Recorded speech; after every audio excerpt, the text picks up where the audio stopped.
Hello friends, let's play some feisty chess on leadchess.org. We're playing De Pero 4711. I've been playing a lot of Alekhine's defense lately. I've been preparing this opening. So here's the main line. It's a feisty opening for sure. Really goes at the center immediately. Tries to attack the center with pieces and really gets kicked around, but it doesn't care. It's hyper modern. And it's full of little traps, lots of little ways to win a pawn, and white's position could start crumbling.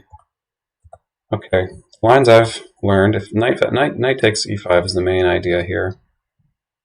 Although I'm not sure I remember how quite I'm supposed to respond to e takes. Probably bishop f5. But if knight takes, I've got to go here, which eliminates checks once c4 is played. To be honest, this is one of those moves I know to play, but not exactly why to play it.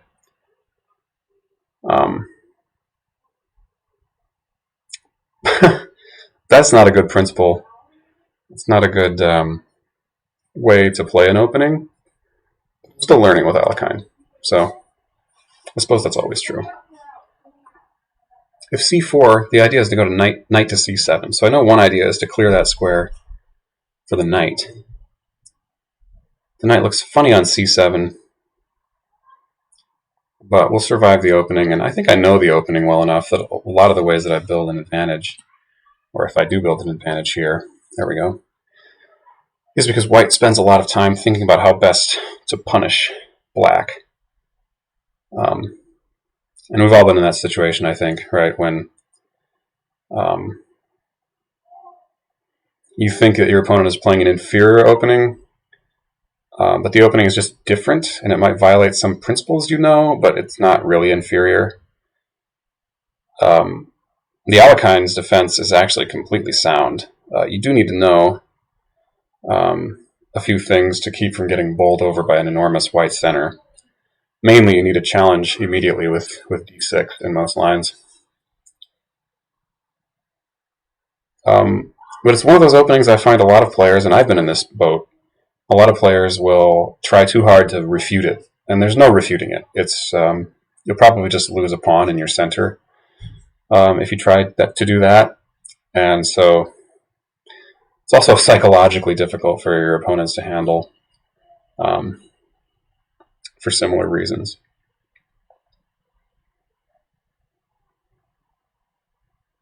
Okay, my idea is to get my bishop out with bishop f4 before playing e6. So I think I'll do that, and then after that comes knight d7. Maybe e6, depending on... Looks like white can actually push d5 now. He's got the firepower to do that.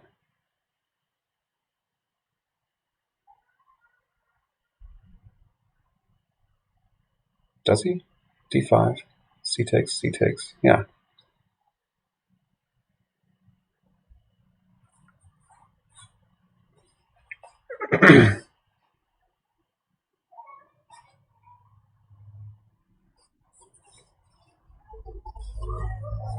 Yeah, just looking at the position superficially, it looks like white has a big advantage here. What's my knight doing on c7? You call that a developed piece, you know? Okay, now e6.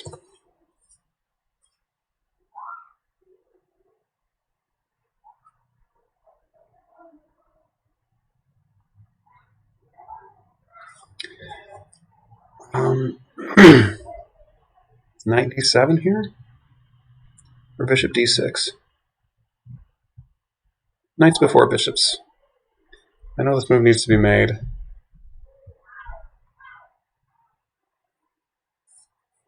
It's his best piece. Let's give it a challenger.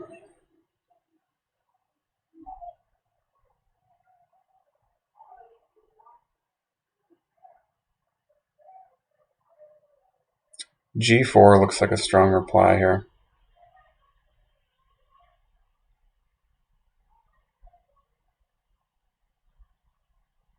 Or that. Okay, I think I've seen this. I have to take. there's lines like this. Queen f6 looks reasonable.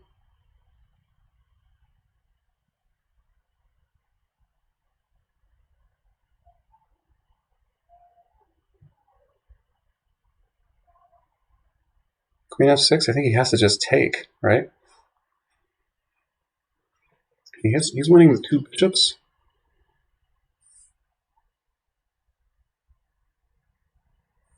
Is there a way you can punish this? Am I going to be the one wasting all my time trying to punish?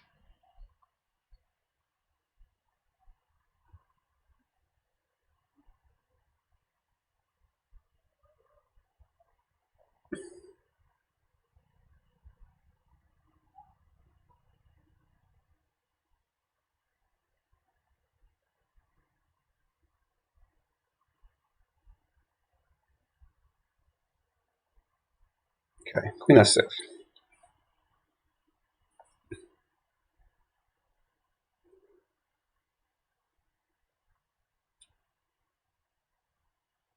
Since my king can't castle, I think I'm best off taking with the queen here.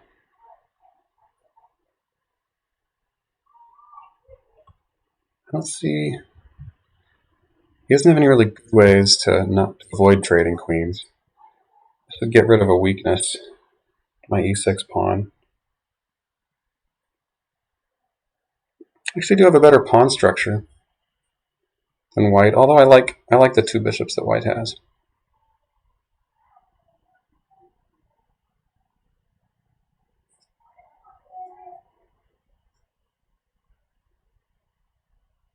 The king being on f7 might be an advantage too. His knight is nice and shut down by my pawns on c6 and f4, f5.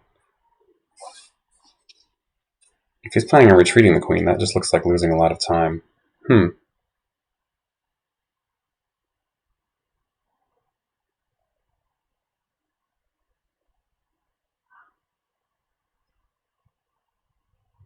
Hitting that knight.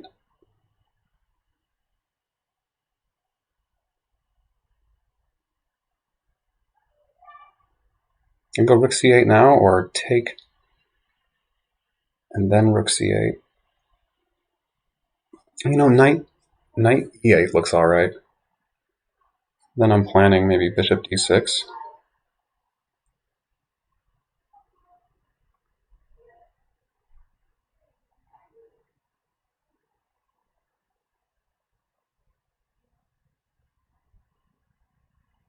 Let's go for knight e8. Looking a little bit awkward here.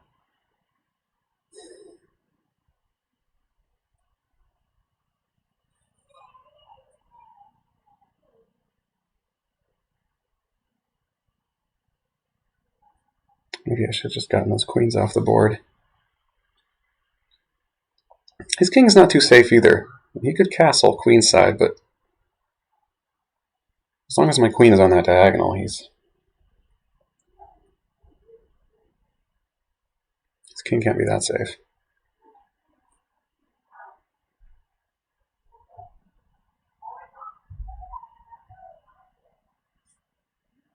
If he goes c5 to shut down any d6, any bishop d6 moves here. Okay. This looks fine for me. I'm going to trade queens and then get bishop d6 in. And it looks like I'm solving some of my development problems.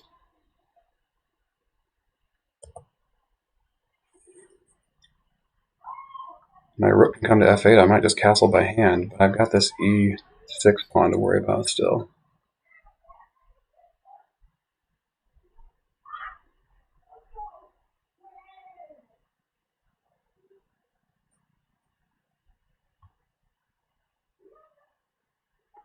If he trades, then our knight's going to land on f5, which will look nice.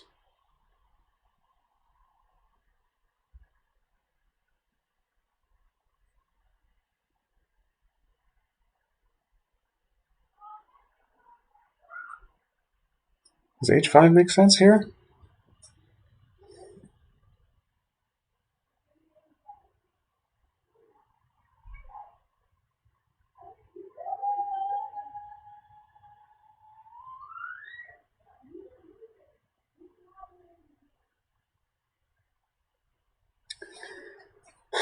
I think h5 does make sense here.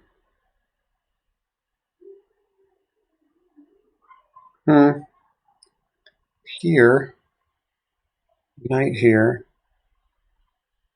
He's got to check.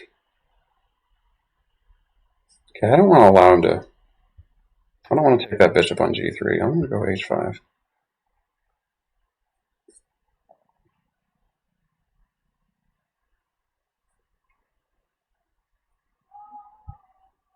Okay.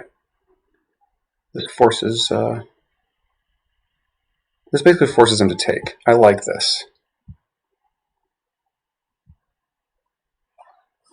And our knight's coming here and it's hitting c4. We plan it on f5. We don't have to worry about the two bishops. My king is slightly closer to the center, and I've got a very pleasant endgame, it looks like. This rook also has opportunities to get in the game along the h-file and then on the 5th rank, maybe.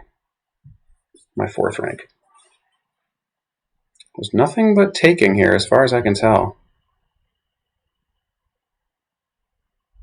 You've got bishop e5, but then I'm just winning a pawn, I believe.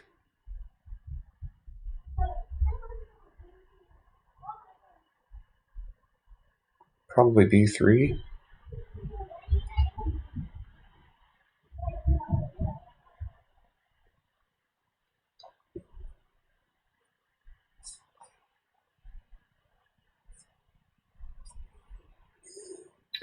Let's see, I can either get my e-rook, my queen rook into the game to defend that, or I can just play knight e5, knight f5 immediately. Problem is, he might have d5. I have d5 if I go knight f5 right now. So let's get that rook in the game.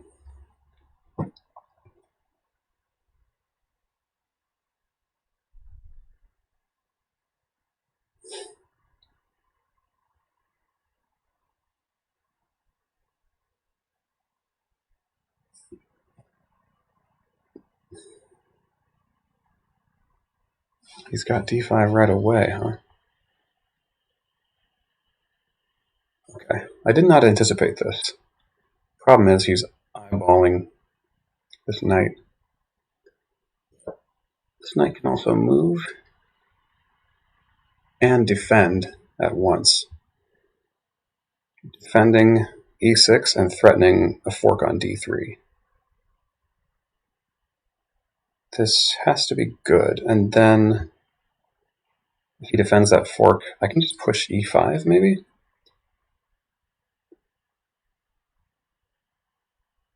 I'm also still hitting this. Okay.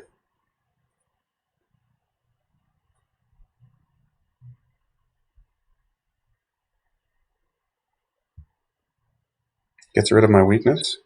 Gets rid of his center. I've got the better structure. I like the looks of this. I think I'm just taking. I don't see any reason not to.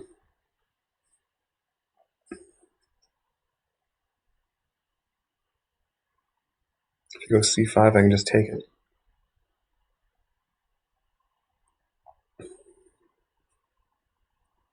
Maybe now he goes b3? Or he trades? Okay. He trades. Okay, now knight f4 looks really good. I think that forces a trade of rooks. Gets my rook more active.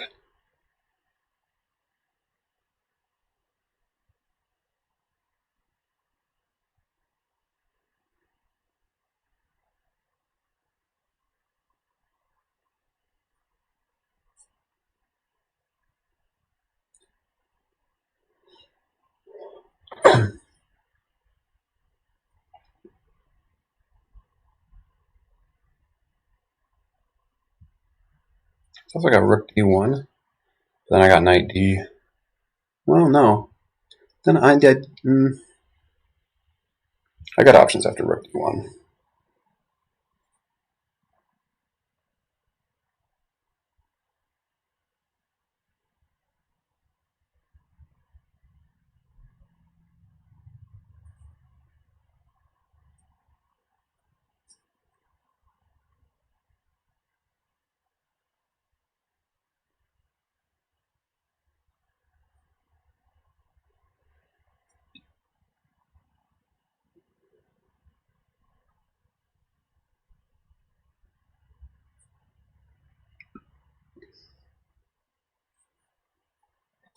Okay. Take with the rook? Yeah, I believe so.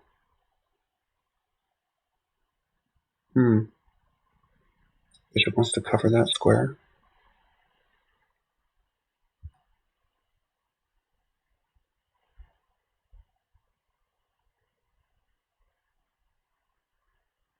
This will force an exchange, I believe, which looks good. We've got active pieces here. The rook isn't really activated yet. Actually threatening, kind of, to knight d3.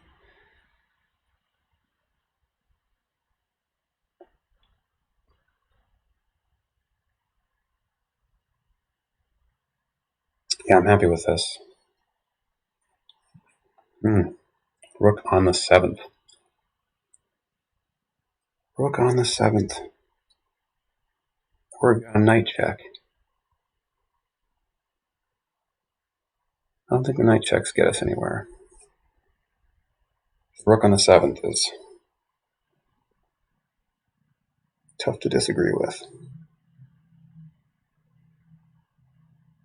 He's got rook d1, seems to make the most sense here, but he can start chowing down on my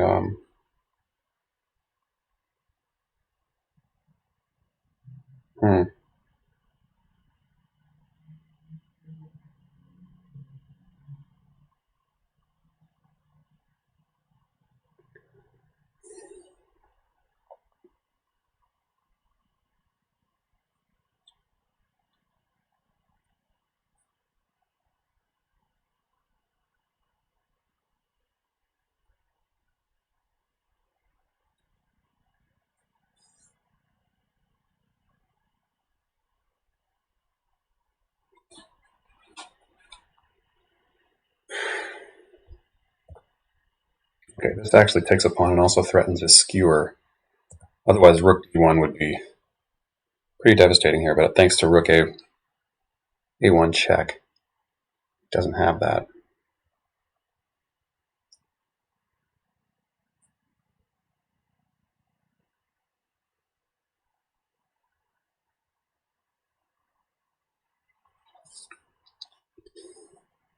Okay, well, we're officially up a pawn, and this looks like the way to go.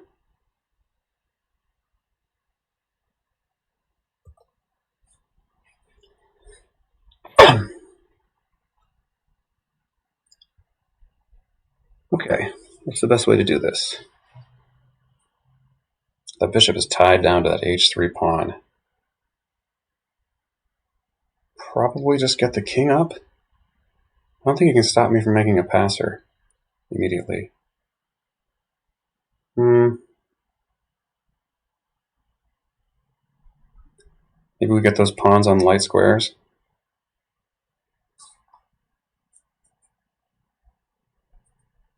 Get our knight any place really threatening. Any trades are going to be, king and pawn endings are going to be in our favor.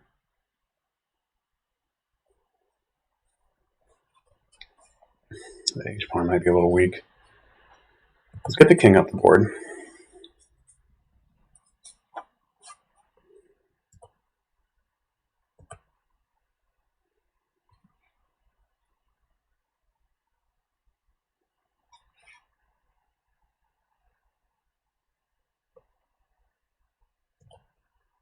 Okay.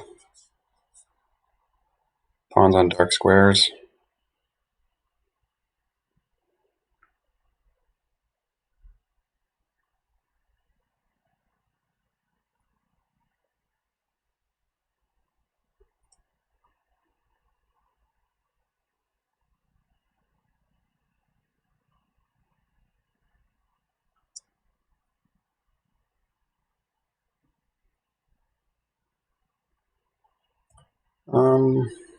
Oh, if I go here, he can play b5, and then I'm locked down. So I better take. And I can get my king right up in the business.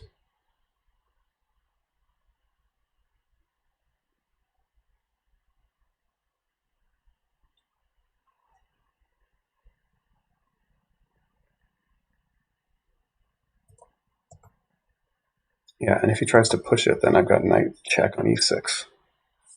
On d3, sorry.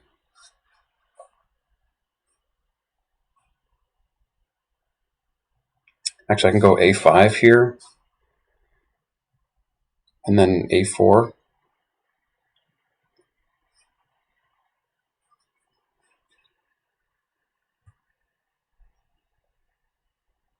Yeah, a5 is an interesting idea.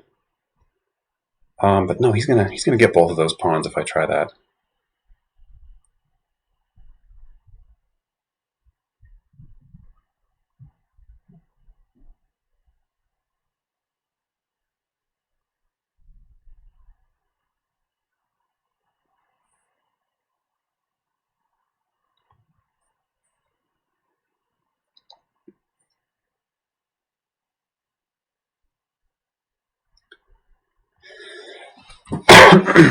This is kind of a conundrum.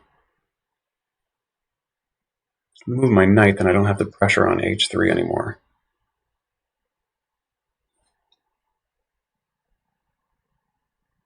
What if I go here, planning on knight takes h3, and then bishop takes, and then king takes f3?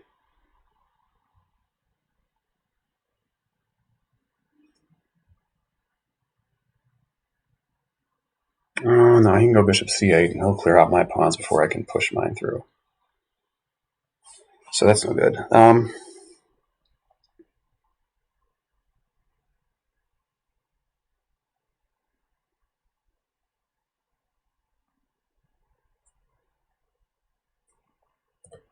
Okay, this looks good, I guess.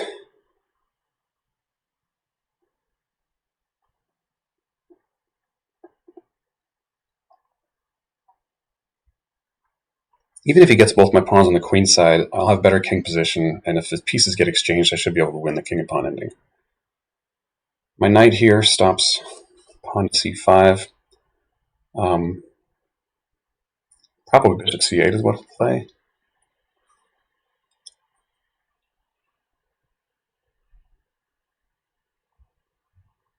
What is that? What is that about? Okay. We're going to go after that pawn. He can't defend it, so he has to push it.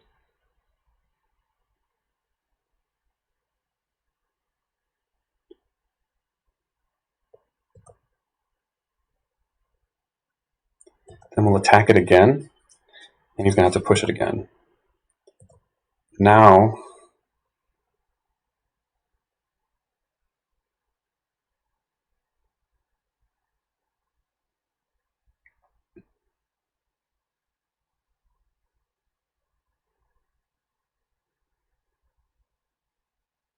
yeah, I think king over, and we're playing a5 next move. Problem with a5 immediately is I won't be able to save the pawn after king b5. He can get a check in if he wants.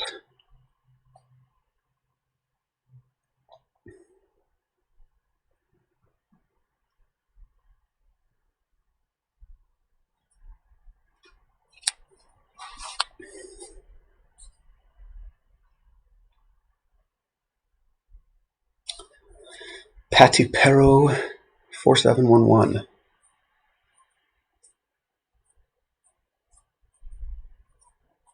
Is that a Spanish name referring to dogs, perhaps? All right, let's get this thing rolling.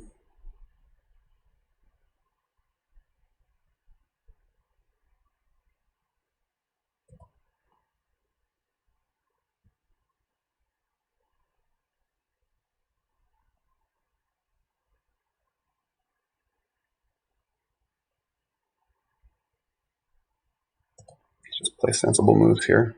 If he plays his bishop back, then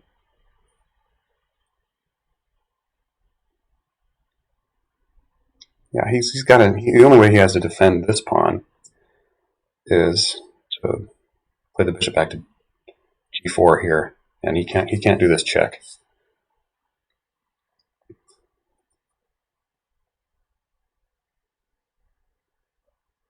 But after bishop b4, I'm just running with my with my A pawn. Because he doesn't have the skewer, because my knight covers E6. So bishop B4. And he can't use this square to get back. So watch that pawn's diagonal. Things are looking up. Things are looking good. This is a quality endgame. This pawn's being so distant is often not a weakness in ending. Because, yeah, I'm gonna just take your bishop now.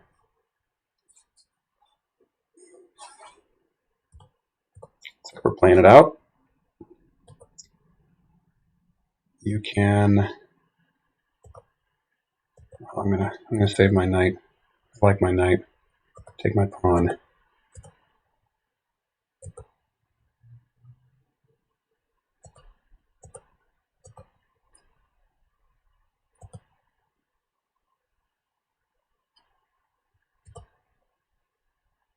Okay, we got a resignation. Okay, game. Thank you for the game, Pati Perro. 4711. Okay, Aлекhine's defense.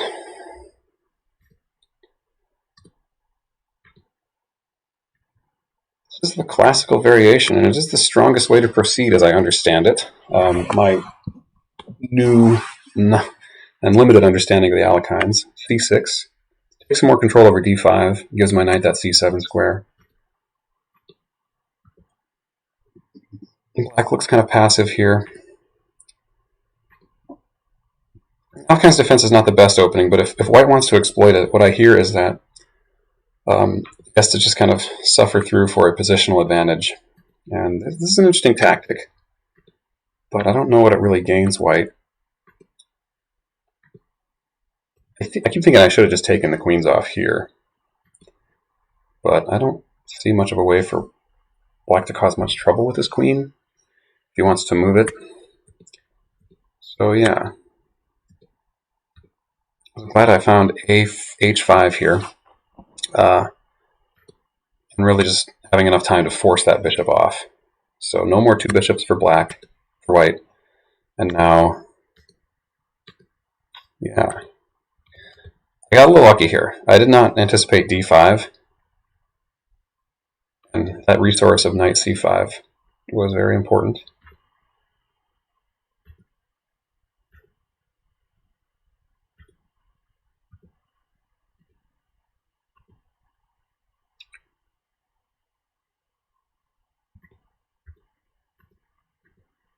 I think F3 is a bit of an error.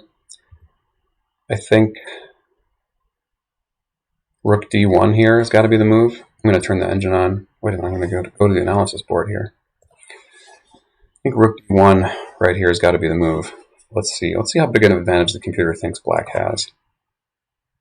Very slight, basically even. But after F3, I'm thinking, yeah, F3 was the key move. Understandable, he wanted to get rid of any tactics where I could win this bishop with a discovery. But F3 kind of shuts down a lot of the bishop's mobility, but more importantly, and more concretely, it allows me to hit both of these pawns. King B1, yeah, you've got to just defend that pawn. I think A4, is that way worse than King B1? Apparently. Knight D3, and then Rook B2, or skewering or win B3. So King B1, it's a tougher defense. Now Rook D2, because I want to take over the D file, so he doesn't play Rook D1. I think Rook D1 here is probably better than the idea of H3. Oh no. Now the H-pawn hangs, and that's more dangerous because my H-pawn is so far advanced. He's got Rook D7. This is at least kind of scary for black. King F6. Because it looks like my queen side is just completely falling. But h3, just give it up, and then chow down on pawns. Just not enough.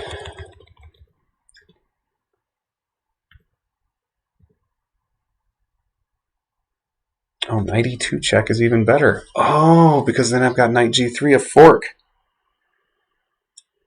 I missed this, and I went for the win that I saw, which was a much trickier win. Maybe a more instructive win, but the tactic was there, knight e2 check. That's a very easy tactic, too. I should have seen that. Here's the idea, just to play it out, knight e2 check.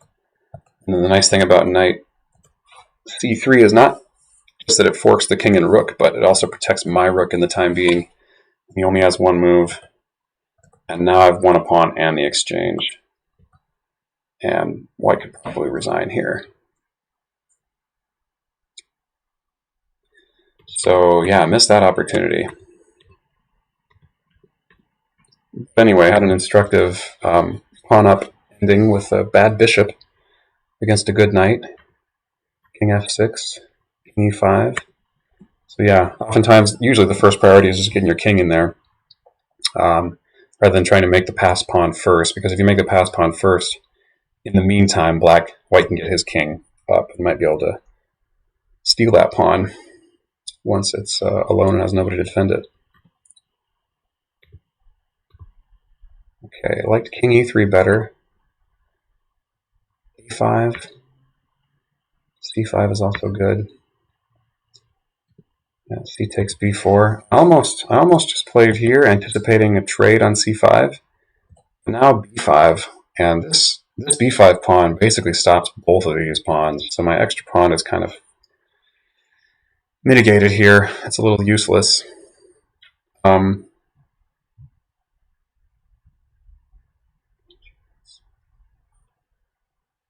Probably the right plan is to knight to g6, king in here, and then the knight comes here.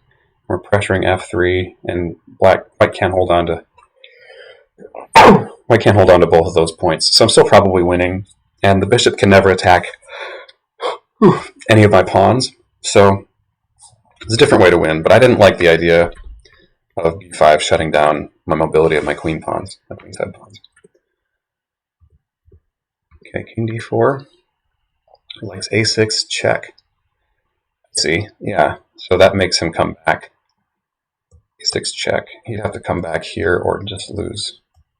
I'm happy to trade these pawns because now, again, I'm running.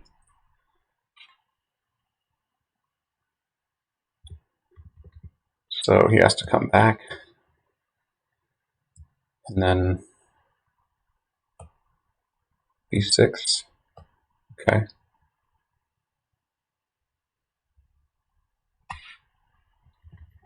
Yeah, black's in the driver's seat here, but, you know, you gotta be careful.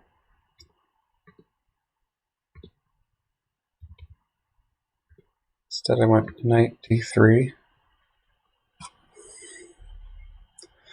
I wouldn't have waited with the bishop to that particular place. Knight e5. Now it likes king e3. Oh, sure, we're just winning another pawn. Yeah, that would work. My plan was just to make this passer and get him moving. So yeah, it's pretty simple from here.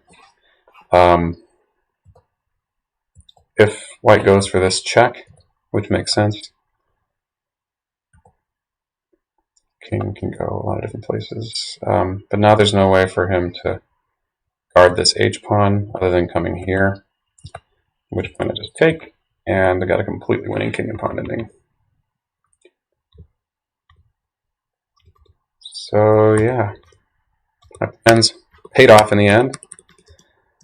And it's always fun. I always enjoy winning these games where you play well all the way through. I missed a tactic, so I should have caught knight e2 check.